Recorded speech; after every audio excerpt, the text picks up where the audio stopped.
I want to show you how to read your birth chart through the lens of psychology, not astrology as entertainment, not horoscopes in the back of a magazine, but astrology as a clinical tool for self understanding. D.H. Lawrence wrote, "We need not feel ashamed of flirting with the zodiac. The zodiac is well worth flirting with." And I happen to think he's right. There's something in us that responds to these symbols, these ancient patterns. And as a psychologist, I'm interested in why that is and how we can use that response therapeutically. If we haven't yet met, I'm Dr. Andra Brosh, a clinical psychologist with over 17 years of experience working with people seeking transformation. Over the years, I've explored many paths to healing, both psychodynamic and integrative. But I seem to always come back to the mystical for some reason, not only because it's a fun and interesting framework, but because it truly transforms and heals. I know this both professionally and personally from doing my own work.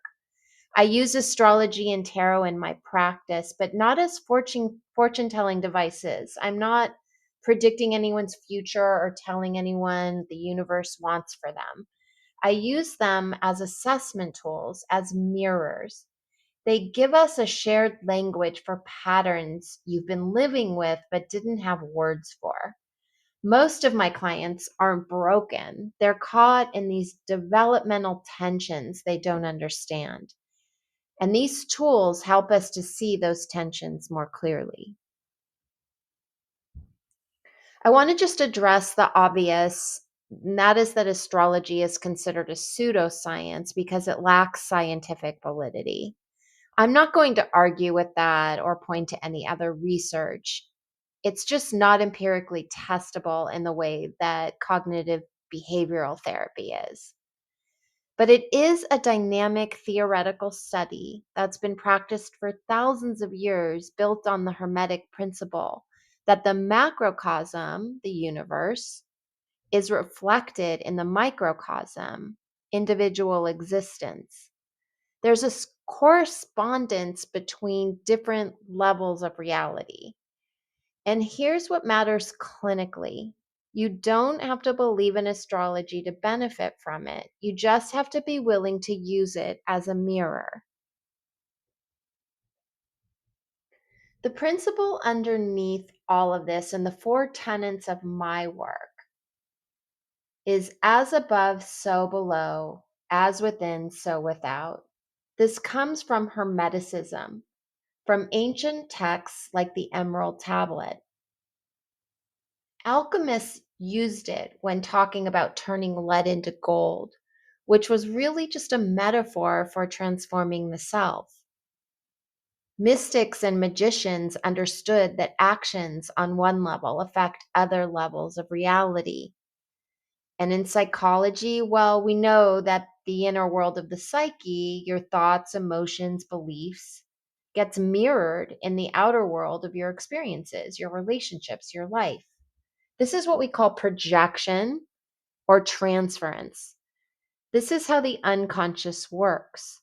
Astrology just gives us another language for seeing that mirroring process.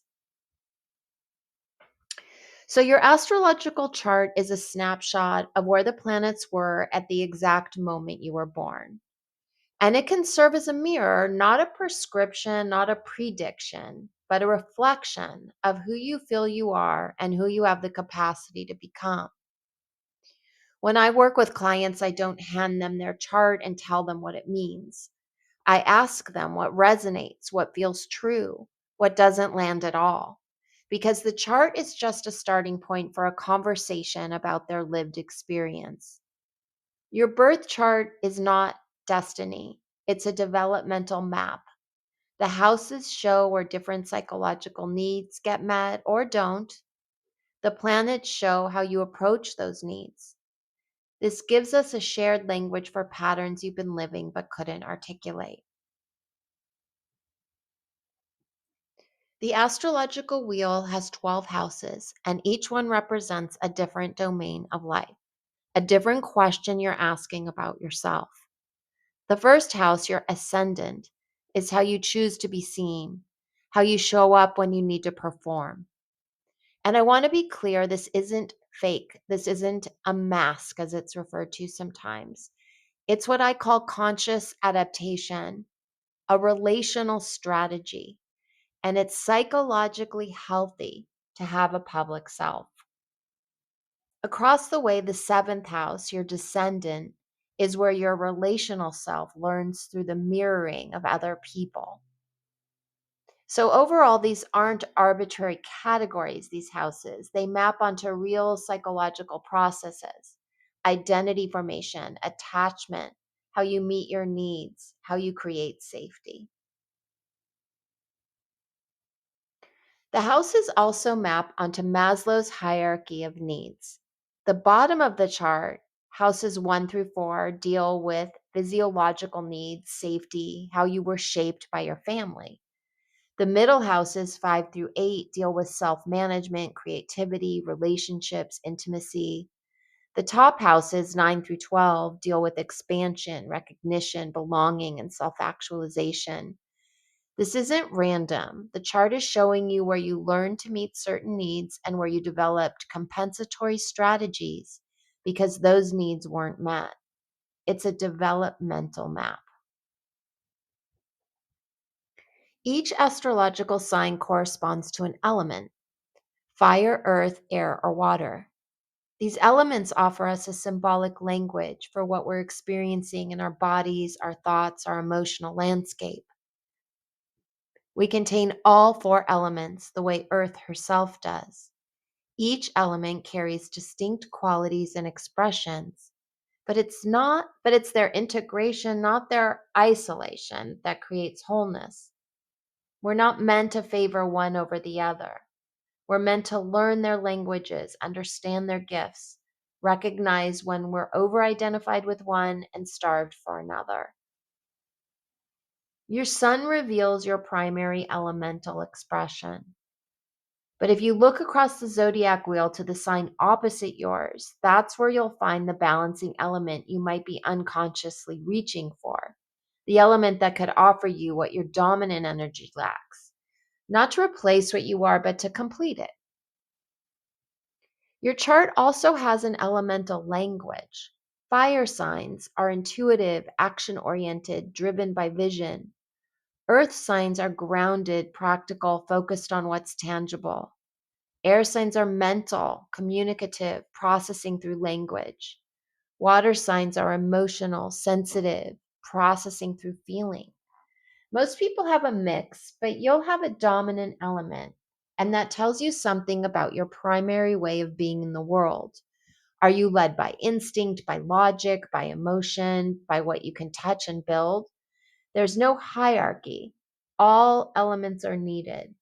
But knowing your dominant element helps you understand why certain approaches feel natural and others feel like you're kind of speaking a foreign language. And then there are the qualities: cardinal, fixed, and mutable. Cardinal signs initiate, they start things, they lead, they're the spark. Fixed signs sustain, they hold, they commit, they see things through. Mutable signs adapt, they shift, they adjust, and they integrate. Again, you'll have a mix, but if your chart is heavy in one quality, that tells you something about your psychological temperature. Are you always starting new projects but not finishing them? That's cardinal energy without fixed follow through. Are you so committed to stability that you resist necessary change? That's fixed energy without mutable flexibility. The chart shows you where you're overusing one strategy and where you might need to develop another. Tarot works exactly the same way. It's a projective tool like a Rorschach test, but with archetypal images instead of ink blots. When you pull a card, you're not receiving a message from the universe. You're encountering an image, and your psyche responds to it. You see something in that card that reflects where you are right now. My job as a therapist isn't to tell people what the death card means, for example. My job is to ask them, what do you see? What does this bring up? What does it remind you of? The cards don't have meaning until you give them meaning, and that's where the therapeutic work happens. Each sun sign also corresponds to a major arcana card in the tarot. Aries is the emperor, leadership, authority, and initiation. Taurus is the empress. It speaks to abundance, sensuality, and creation. Gemini is the lovers. This speaks to choice, duality, communication. These aren't fortune telling assignments, they're archetypal associations. If you're a Scorpio, you carry the death card archetype. That leads to transformation and endings and rebirth. If you're an Aquarius, you carry the star and think about hope, innovation, the visionary. These give you another layer of language for understanding the energy you were born into and can use throughout your life. Carl Jung called astrology a symbolic representation of the archetypes of the collective unconscious, a wealth of spiritual and psychological meaning representing the sum of all psychological knowledge of antiquity. He understood that these symbols tap into something universal in the human psyche, and that's why they work therapeutically. Not because the stars are controlling your life, but because these ancient patterns give us a language for psychological truths that are otherwise hard to articulate. If you want to go deeper with this work, I teach workshops using the mirrored self method. In these workshops, you'll learn to read your own chart through this psychological lens. We don't do astrology readings where I tell you what your chart means. We use astrological language to explore developmental paradoxes. You'll learn to see your chart as a map of where you developed adaptive strategies, the ways you learn to survive, to get your needs met, to protect yourself, and where those same strategies now limit you. Because what worked when you were 7 doesn't necessarily serve you at 37. The workshop teaches you how to see those patterns and begin integrating them. If that sounds interesting, you can find more information on my website. If this approach resonates with you, you can find me at psycheandSalt.com or on Instagram at dr.brosh. I work with people one-on-one, and I also teach workshops where we go deeper into using these tools for psychological integration. Thank you so much for watching.